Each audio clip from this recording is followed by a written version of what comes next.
L'autre événement franco-français de ce week-end, en dehors des résultats de Renault, c'est la titularisation de Franck Montagny. Et oui, Montagny court le Grand Prix de France et il le court bien, Marion. Et oui, puisqu'il devance son équipier sur la grille. Thomas, vous avez pu le suivre ces 3 derniers jours, les 3 jours en bleu, blanc, rouge de Franck Montagny. C'est un reportage de Damien Blondeau.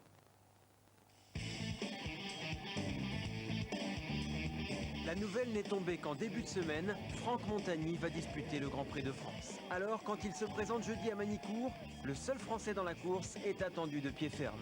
C'est cool parce que c'est la France, que c'est plein de Français et que c'est vraiment un bon moment à vivre.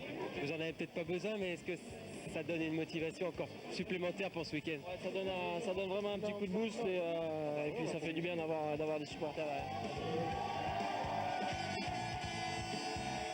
C'est ça qui est bien en fait, il est sympa. Il faudrait qu'il dure en fait, qu'il aille chez Renault l'année prochaine, ça serait bien. C'est quand même un super bon pilote, il a été quand même pendant plus de 3 saisons essayeur chez Renault, il avait fait des tests quand même plus que concluants, il tournait aussi vite qu'Alonso Fisichella. Il faut qu'on ait des Français en F1, c'est ce qui nous manque en France. Voilà. C'est vrai. Dans le paddock, le pilote Super Aguri remplit ses obligations médiatiques. Jamais sans doute on a autant parlé de lui, même parmi ses collègues. Je l'ai vu comme coéquipier chez Renault, je l'ai toujours vu comme un bon pilote, donc j'espère qu'il va continuer aussi pour les années prochaines. Vendredi, pour le 14 juillet, Franck défile en blanc, la couleur de la Super Aguri numéro 23.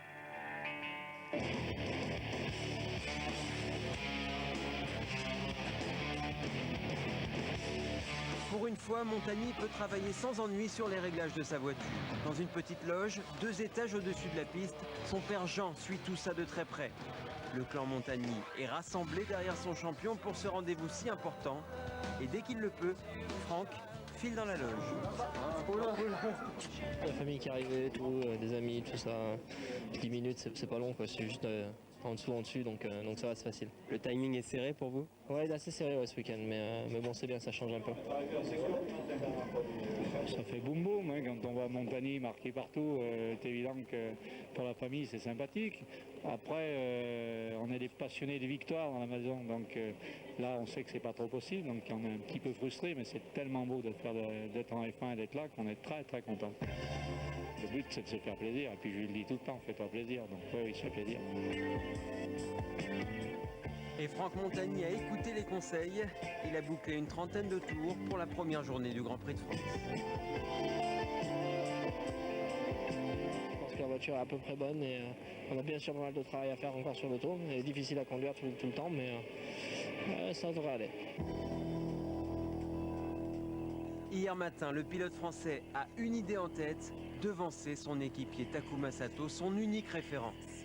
Les tribunes de Manicourt ne demandent pas mieux, en particulier celle qui réunit ses plus fervents supporters.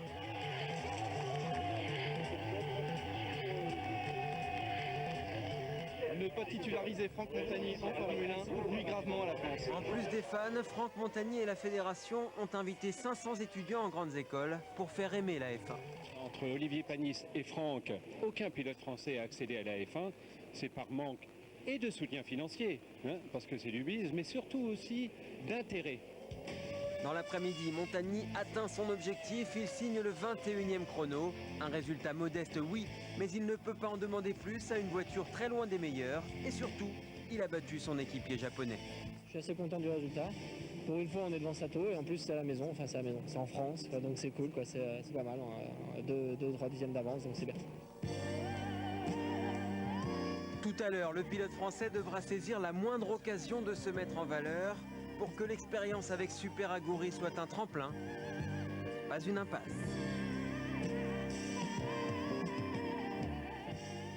Et tout ça sur un air de Pink Floyd, évidemment, vous l'avez reconnu, c'est la musique à la mode ce week-end à Manicourt. Alors on va retrouver en compagnie de Christophe Malbranck, notre pilote français, Franck Montagny. Alors Christophe, il est pas trop stressé quand même, Franck, à 3h30 maintenant du départ de la course? Écoutez, il n'a pas l'air stressé comme ça, mais on va quand même lui poser la question. Franck, comment on aborde un Grand Prix à domicile? Il paraît que c'est un peu plus de pression. Est-ce que c'est aussi un peu plus de stress? Pas pour le moment en tous les cas, mais ça va peut-être venir, on verra. Je crois que c'est plutôt du bonus plutôt que du stress, quoi. Il y a plein de gens autour, il y a beaucoup de sympathie qui est témoignée, il y a Il y a une vraie bonne ambiance partout, donc non. On va avoir sur la route pour venir jusqu'ici, mais à part ça, non, c'est cool. Ouais, il y a un peu d'embouteillage. Vous avez une tribune remplie, rien que pour vous. Vous avez une loge également, Franck Montagny, où il y a pas mal d'invités qui viennent, etc. C'était important aussi d'avoir ce message-là pour ramener du monde à Magny-Cours avec vous, autour de vous. C'est pour ramener un petit peu de monde, certes, c'est aussi pour essayer de faire plaisir un petit peu aux passionnés du sport auto. Et là, il y avait l'occasion de le faire avec la Fédé et tout ça. Et voilà, c'était une bonne occasion. Je crois que je suis passé dans les tribunes. Tout le monde est assez content de pouvoir assister de temps en temps à son premier Grand Prix de F1 ou ses premières courses automobiles. Donc c'est cool, quoi. On a entendu dans le sujet que vous étiez ravi d'être devant Takuma. C'est évidemment extrêmement important de devancer son coéquipier. C'est la première référence. Est-ce que être devant lui avec ses 10 kilos de plus dans la voiture, ça vous donne un peu plus de motivation pour la course et peut-être un peu plus d'espoir pour l'avenir? Pas vraiment parce que j'entretiens pas ce genre d'espoir-là, mais voilà, je crois qu'il faut se battre essai après essai, course après course, séance après séance. Et le fait de taper Takuma pendant la qualif, c'était important, et pour moi, et pour mon équipe, et pour mes mécaniciens, et tout ça. Comme à chaque fois qu'on roule, il y a toujours cette petite guéguerre, malgré les différences de châssis, etc. Mais je crois que c'est ça, au contraire, dans une équipe, d'avoir cette petite émulation. Et voilà, hier c'était pour moi. On verra si aujourd'hui ça l'est aussi. On verra. Autre chose, pour l'avenir, je sais que vous avez fait quelques grands prix, que ça a dû marquer un peu les esprits. Est-ce que vous avez quelques pistes actuellement? Vous êtes en train un petit peu d'explorer? Ouais, on explore. Ouais. Mais encore? Non, ça va pas mal. On a de bons contacts, ça se passe bien. On a des bonnes discussions avec quelques équipes et on verra un petit peu comment ça se passe. Les règlements ont beaucoup changé pour l'année prochaine, donc il y a des choses à tenir en compte et d'autres un peu moins. Donc on va voir. On est encore un tout petit peu tôt. Merci Franck, encore un petit peu tôt en tout cas. Vous voyez Thomas, on s'occupe de ça et on espère forcément que le Grand Prix sera beau avec Franck. Merci Christophe, en tout cas on est avec lui, Franck, pour le Grand Prix et pour l'avenir.